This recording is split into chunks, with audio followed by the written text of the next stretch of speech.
Hello everyone, welcome to Amma's magic pot. ಇವತ್ತು egg masala ಹೇಗೆ ಮಾಡೋದು ನೋಡ್ಕೊಳ್ಳೋಣ.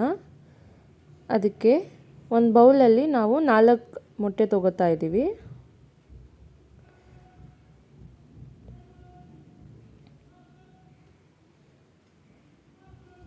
ಸ್ವಲ್ಪ ಜಾಸ್ತಿ ಕ್ವಾಂಟಿಟಿ ಬೇಕಂದರೆ ಜಾಸ್ತಿ ಕ್ವಾಂಟಿಟಿ ಮೊಟ್ಟೆ ತೊಗೊಳ್ಳಿ.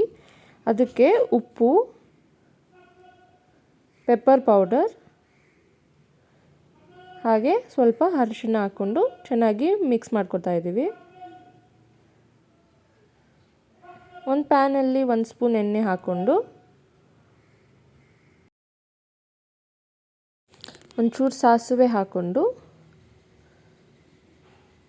ನಾವು ಮಿಕ್ಸ್ ಮಾಡ್ಕೊಂಡು ಇಟ್ಕೊಂಡಿರೋ ಎಗ್ಸ್ನ ಹಾಕೋಬೇಕು. ಇದು ಚೆನ್ನಾಗಿ ಫ್ರೈ ಆಗೋಕ್ಕೆ ನಾವು ಬಿಡಬೇಕು.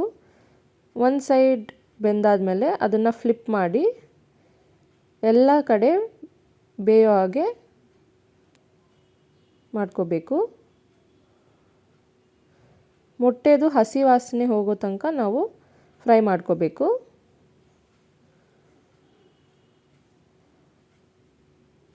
ಎಲ್ಲ ಫ್ರೈ ಆದಮೇಲೆ ದೊಡ್ಡ ದೊಡ್ಡ ಪೀಸಾಗಿ ನಾವು ಈ ಆಮ್ಲೆಟ್ನ ಬ್ರೇಕ್ ಮಾಡ್ಕೋಬೇಕು.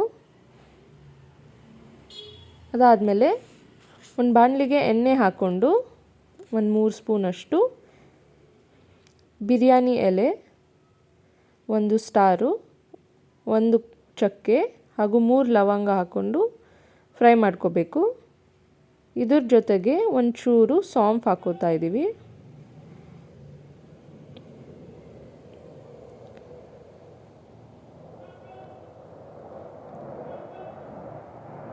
ಒಂಚೂರು ಮೆಣಸಿನ್ಕಾಯಿ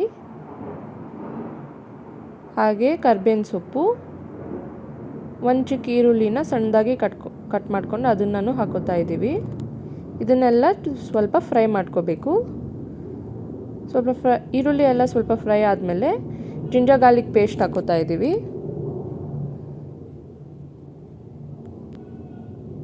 2 ಟೊಮೆಟೊನ ನಾವು ಮಿಕ್ಸಿಯಲ್ಲಿ ರುಬ್ಕೊಂಡಿದ್ದೀವಿ, ಅದನ್ನು ಹಾಕೋಬೇಕು.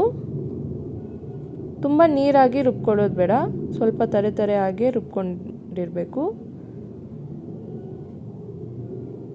ಟೊಮೆಟೊ ಸ್ವಲ್ಪ ಫ್ರೈ ಆದಮೇಲೆ 1 ಕಪ್ಪು ಗಟ್ಟಿ ಮೊಸರು, ಇದು ಆಪ್ಷನಲ್, ಬೇಕಿದ್ರೆ ಹಾಕೋಬೋದು, ಇಲ್ಲಾಂದರೆ ಸ್ಕಿಪ್ ಮಾಡ್ಬೋದು.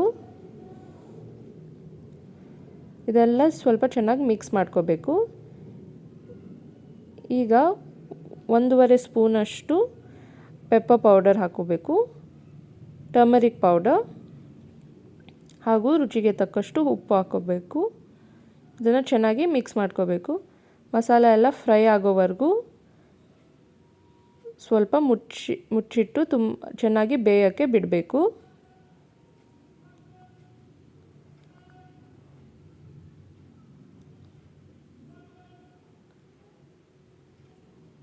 ಮಸಾಲೆ ಎಲ್ಲ ಚೆನ್ನಾಗಿ ಫ್ರೈ ಆಗಿದೆ. ಈಗ ನಾವು ಫ್ರೈ ಮಾಡ್ಕೊಂಡಿರುವ ಮೊಟ್ಟೆಯನ್ನು ಹಾಕೋತಾ ಇದ್ದೀವಿ.